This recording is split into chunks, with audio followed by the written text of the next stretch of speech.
And then they went on and did it later after that, and we're like, oh yeah, he's actually still PR2 over God, or PR number 1 over Godly. And I think that helped like reinvigorate him. And then like 5th place at CEO was also fantastic. He was like one of the highest placing EU players. He placed better than Godly, and it was just behind Akno getting 5th, where Akno got 4th. So he's coming in with the Taros. I'm loving the Mounir Taros. We know he has other options as well, but specifically leading with the Taros, I'm always a big fan of doing that. Yeah, I mean, obviously, Taros has been like such a talking point of characters in this game. Like, he does what he needs to do. I have very strong states. I know he's caught like a nerf on some of the force on some of these states, but it doesn't matter, bro. That's still Taros, okay? And unless we're nerfing it to 0, that Taros will be hitting just like that. Look how far he got sent. Look how hard he got sent, bro. It has just been the Mounir show immediately. My man is taking a little bit of damage here, but it feels like it's almost like residual damage at this point in time. I feel like he's been in control pretty much the entirety of that first stock. However, Saphir looking for a crazy reverse recovery right there. That could have got him dragged down if Mounir was a little ready. Just a D-Light into the neutral air, going over, picking up the axe. Oop. Mounir already playing a lot of axe. Like, obviously, Hammer is sort of the star of the show with Taros, just given how good the weapon is on every other legend as well. Axe doesn't quite have the favorability that Hammer does in 1v1, but like Mounir has so much time on the axe. Oh my god. Instant wake up, GC Insig completely dumpsters him. Oh my. This is the other thing I really like about Mounir, bro. Like, he really will just fight you anywhere. Like that, he's like, I need a hitbox out at least once every 2 seconds, and so I will be putting a hitbox out. Look at that, boom. Even without a weapon in hand, he's still willing to go ahead and scrap Saphir. Saphir though, hold on. Sidelight there, in light, catches the jump read as well, grabs another one. Also would have had that jump read, but it was a dodge this time, so there were iframes. Oh, okay. Weapon toss just kind of create a little space there to get back to the stage. It has been mostly on the back of this axe that Mounir's been able to find his success, but let's see what he can do with his hammer, if he's able to do anything with the hammer. Saphir, though, with the axe now in hand. Oh. Ooh, close one. Okay. Goes for the Stomp Sidelight, the lower damage option over the Stomp Side Air. Side Air does 22 damage. Did you know that on Hammer? I did not know that. That's crazy, man. I feel like he also probably did that because of how low he hit that that stomp. But regardless, you know, we're still gonna get some damage done. And now let's see if we get to. Oh my god! He went right back into it. I said it definitely wasn't Mounir's show, but like Saphir is actually, you know, hold on. We interrupt this broadcast to get this Saphir win. He has Hammer. He can KO from the edge with a Stomp Side Air, probably at 120 almost. I know you can do it on 130 if your strength matches their defense. I don't know the strength defense split specifically in terms of like literal numbers. Oh. Stomp Side Air. Okay, the next one definitely will do it, especially if he gets it from this side of the stage. Saphir trying to get back to the middle of the stage here. Oh no! Yeah, that's gonna do it. He went a little too far there to the right, gets picked up with the down light. Sair, you already know what time it is. I don't think you should go to that map against a Hammer player. I really don't think so. What I've been doing lately is testing exactly where you can KO someone when your strength matches their defense. Right. And I'm trying to go through all the weapons, and then you find it at the edge of each stage, 25% across the stage, and then right in the center stage. Okay. And just like seeing where the different weapons stack up there. This is like the earliest KOing weapon. You can do it, again, this is not Taros versus another. This is strength, defense equal, so it's going to be even earlier for Taros. You can do it at 130 from the edge of World's End, 142 from 25% across the stage, and 154 from dead center of the stage. Or you can do a Stomp Dare and KO at 144 from anywhere on the stage. So like, I don't think you should go to that map against a Hammer player. Saphir seems to agree with me on that one. Yeah. And you're saying this is Taros, which I don't think they have the matching, right? No, they definitely don't. So he's getting it even faster. Yes. Okay, yeah. So you could be losing that stock like 120. Yeah. Okay, wow. Yeah. That's and you can still do it even on this stage, 140, right from the edge. Right, perfect on the edge. You can KO at 140. And well, as that is being said, we already lost that stock. That was a big edge guard there, actually, from Mounir to go ahead and find that stock off of Saphir. Once again, establishing a pretty early lead, but this one a little more dominant than the last one. They're both sitting at 95. Wow. Like a good little split here in their damage, but unfortunately, it is a whole stock that Mounir is above Saphir. Saphir, that weapon toss is going to at least allow him to get back to stage, but immediately take another hit. Wow.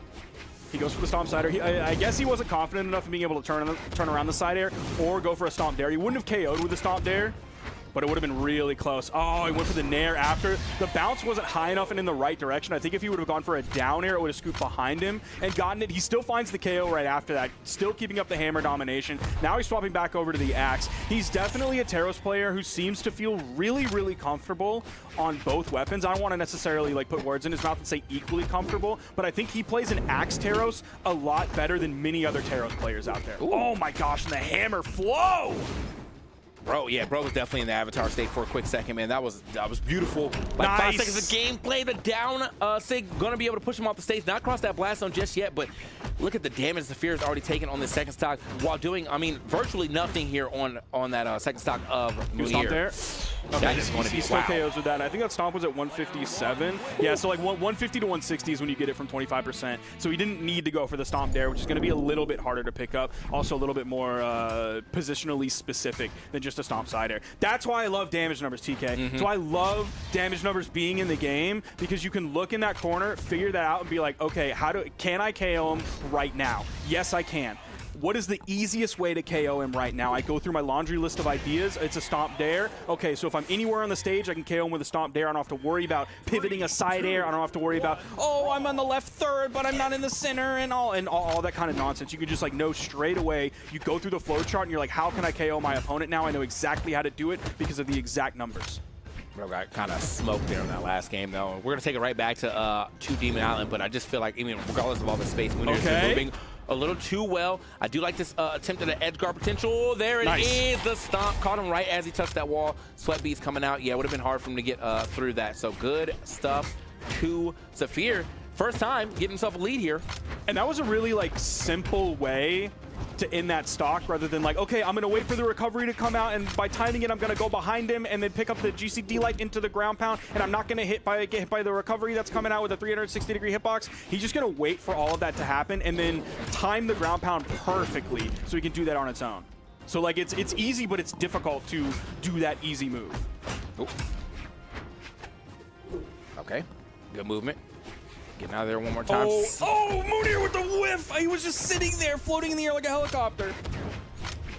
Oh my God. Mounir, I mean, surprisingly, this has been just a crazy game that Saphir's been able to do against Mounir, especially off the heels of that last one. And it looks like he's potentially working on a 3-stock here. 211 damage, and he still is not done yet on that second stock. I can't remember if I've done axe yet.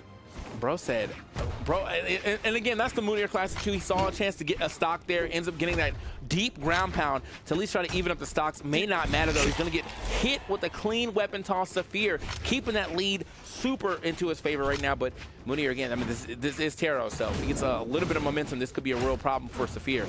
I love when the damage numbers in the health bar are like such a dark color that they change the outline to white so that it's readable. That's how you know, like, I've taken way too long to knock this guy out. He's been putting himself in all the right places to not get knocked out. I gotta get this soon. They're changing the text outline on me, brother. They said, bro, it's hurting for real. We gotta make sure y'all can still see it. Neutral, or the recovery, gonna get him back into the stage and get some damage too. But now, really just up to, can he find that last hit? Can we find that stomp Sayer? Or maybe even just a raw Sayer here. Looking for the stomp though. There's the stomp, there's the Sayer, sent him packing. Okay, wait a minute, this looked like we were working on a 3-stock, and now even game, only 95%, 101 now, 106. Oh, that was a nice sider, and that gave him plenty of space to grab the weapon. I was worried for Saphir that Mounir was just going to be able to play the weapon starve game. The backside of that nair. There's the in-light from Mounir. He dashes forward. I was expecting a dash side light, but no, he dashed back right after it. Side light, nair, recovery. Mounir goes down. Oh my God. Mounir. Oh, okay. Good read on that weapon toss, but wasn't able to really capitalize too much off of that. Mounir, though, still has been getting hit left and right. My man's going coast to coast, but just off of the stage. Not been able to find a good hit yet. Nice. That's going to send him packing. Good stuff to Saphir. Is going to make it happen here on this Demon Island stage, right off the heels of, like, I mean, a very rough game right before that. Takes it right back, and then he makes it a pretty good game for himself. Was working on what it looked like was going to be a 3-stock for a quick second, but Mounir at least able to bring that back to a respectable game. Regardless, Saphir is going to close that one out. So in this one, Saphir did do a lot of damage. Yeah. We pointed out that second stock that had like over 200 damage that they had to change the outline, but in general, he was KOing around like 190, 180, which is like, it's not super high, but it is kind of high, especially when you have like a standout stock like 211, where like that just gave Mounir so much time to start bringing things back closer to in his favor. So Saphir has to capitalize off of this. We're going to World's End, so I don't think Mounir is going to find 211 damage on his stock. We'll see if Mounir can also find super early KOs like he did previously. But Saphir did deny the 3-0, pushing it to a game 4. So I gave him 1 second of breather, and then now we're going back to World's End. Oh man. Oh, yeah. Keep it going. Yeah, he just gets dragged down too far away from to be even touch that wall. That was a clean edge guard right there. I like that, you know, that drop down into the Sayer to kind of push him way far away to really set up the rest of that edge guard too from Mounir. Now Mounir, one more time with a big lead here. I think this is, this stage pick obviously going to go well into his favor. You're still playing Taros. Wow, wait a minute. Nice pickup. I thought Mounir was just going to be able to get away with it. My man Saphir said, yeah, I mean, these blast zones are close for me too. Ends up finding himself a stock pretty early, unarmed as well. Uh-oh. Oh, doesn't go for the jump read this time. He dodged right after in case Mounir wanted to get juicy again with something like the GC Insig out of hit stun that we saw in game 1. Okay. Man's trying his best. Okay. Saphir. This is a lead, TK. Yeah, I'm not sure what, like, the confidence that I see Mounir playing is now starting to look a little bit more like overzealousness right now with the way that Saphir is being able to play around him. I love watching, you know, Mounir play. As I said, he's definitely super aggressive, but looks like it might be coming back to bite him right now. As Saphir's been getting quite a bit of punishes. That was just so straight close. Okay, neutral air. One more should be able to do it if he gets high up enough. However, catches him on the landing. He was sweat beating up. That was smart from Mounir.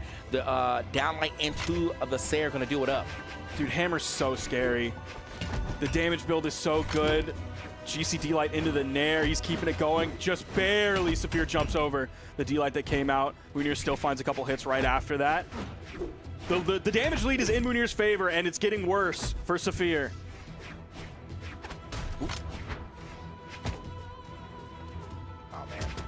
Okay, he's choosing to go in unarmed. That gave him some room. He grabbed the lance. There's the neutral air. It's going to be about 18 damage added up there. Sidelight down air. He dashes back. No dodge this time. Man, we are straight up right down the middle here with this damage too. Oh, that was big. I think he wanted to get the dodge after that first sidelight so that he could go for a sidelight side air or a sidelight recovery. Oh, hope for the KO. No, not enough. The axe recovery, though, following it up. Similar vector. This one leads to a KO. And Saphir keeping himself alive. We went from a 582 damage game to a 512 damage game. Part of that, of course, is going to be due to the stage. Yeah, I mean, honestly, that big pickup right there on that first stock from getting that unarmed hit KO was major for Saphir's confidence, and on top of that, his momentum into that game. And then after that, I just feel like he was really just running over Mounir. Mounir, not really sure. Yes, I mean, I feel like he can keep playing the same way if he's getting the hits. He's currently just not getting the hits right now. And Saphir's been able to play quite well around him, and on top of that, get a decent amount of punishes. Some great reads here on dodges as well too. And now we're going to game 5, taking it to Miami Dome. See how this one plays out for Mounir, who's actually going to swap out. Okay, hold on. Swaps out of the Taros into the Petra. This might be something major. Yeah, this will be Mounir making the swap onto like one of his regular picks that isn't the Taros, of course, coming in with the Petra. Hoping the Gauntlets are going to find a way in onto Saphir and be able to stick to him. It's that type of swap, though, that definitely worries me a little bit, though. Game 5 swap instead of, potentially swapping when you had a little game left. However, if this is a character he does play quite a bit, I'm not nearly as worried. Finds his first Shoryu, not enough to take that stock yet, and we're still got maximum force here, too, on Petra. She's one of the higher force legends here in this game, so expect for a lot of these hits to be sending you packing as well, too. Uh-oh. Is that going to be enough? No, not from the middle of the stage. However, nice weapon bonk. Holy cow, great throw from Mounir. Only has 62 damage on this stock, and he's going back to the Gauntlets. That's what he did most of the damage with that first stock, and then he ended it from Saphir with the orb, ending with that nice little toss. Weapon toss was absolutely insane for sure. And now, trying to establish a little bit of a lead here. Mounir going to go back over to the orb. I mean, both his weapons have been pretty successful so far. He gets the KO with the orb, but he's done a lot of damage with the gauntlets in that first stock as well. Now he's getting quite a bit of damage done here with the orb, my lord.